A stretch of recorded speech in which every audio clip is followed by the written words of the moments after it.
राधे, जय श्री कृष्णा। सब सनातन प्रेमियों को दीपावली के त्यौहार की बहुत बहुत मंगलमय शुभकामनाएं। जो जो दीपावली नज़दीक आ रही है त्यों त्यों काफ़ी भ्रांतियां देखने को मिल रही है और कुछ लोगों के द्वारा भ्रांतियां फैलाए जाने का प्रयास भी किया जा रहा है। दीपावली का जो त्यौहार है वो 20 अक्टूबर 2025 सोमवार को मनाना ही श्रेष्ठ रहेगा। 21 तारीख को दीपावली का त्यौहार, महालक्ष्मी का पूजन किसी भी एंगल से, किसी भी दृष्टि से श्रेष्ठ नहीं है, क्योंकि 20 तारीख को जो अमावस्या है वो दिन में ही आ रही है और प्रदोष काल में रहती हुई समस्त रात्रि रहेगी। तो ये जो त्यौहार है ये रात्रि तिथि प्रधान त्यौहार है और रात्रि तिथि प्रधान त्यौहार होने के कारण 20 तारीख को ही श्रेष्ठ रहेगा। अभी कुछ दिनों पहले आपने देखा होगा शरद पूर्णिमा निकली है। शरद पूर्णिमा वैसे तो उदयकालीन तिथि जो थी पूर्णिमा की वो 7 अक्टूबर की थी, लेकिन मंदिरों में 6 तारीख की रात्रि को ही भगवान के भोग लगाया गया और शरद पूर्णिमा का जो उत्सव था वो 6 तारीख की रात्रि को मना करके खीर जो छत पे रखते हैं या भगवान के भोग लगाते हैं वो 6 तारीख की रात्रि को ही मनाया गया। 6 तारीख की रात्रि को मनाने का सीधा कारण यह है कि शरद पूर्णिमा भी रात्रि तिथि प्रधान त्यौहार है, उत्सव है।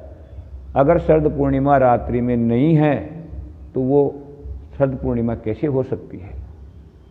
उसी प्रकार अगर अमावस्या रात्रि में नहीं रहे तो वो काल रात्रि कैसे हो सकती है।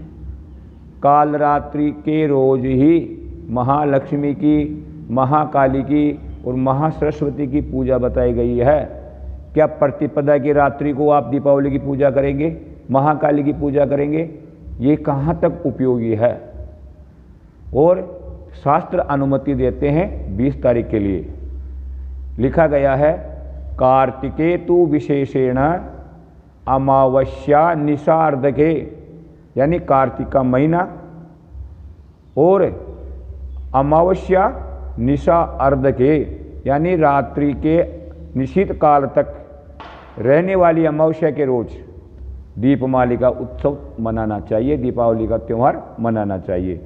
तस्याम संपूज्ये देवी भोग मोक्ष प्रदायिनी। अगर ऐसी स्थितियों में जिस रात्रि को कम से कम आधी रात्रि तक, निशीत काल तक, प्रदोष काल व्यापनी रहती हुई अगर अमावस्या रहती है तो वो श्रेष्ठ माना गया है और ऐसी पूजा भोग और मोक्ष को देने वाली होती है। दूसरे एक जगह और देखने को मिलता है कामाख्य तंत्र।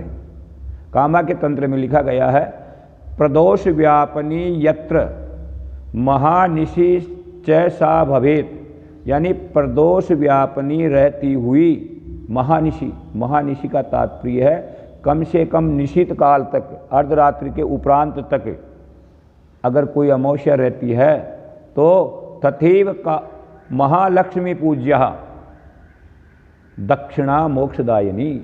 ऐसी स्थिति में महालक्ष्मी की पूजा करने पर वो मोक्ष भोग को देने वाली होती है।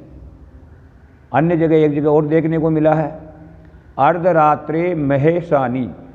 अर्धरात्रे महेशानी अमावस्या यदा भवेत। सब जगह अर्धरात्रि को लिया गया है।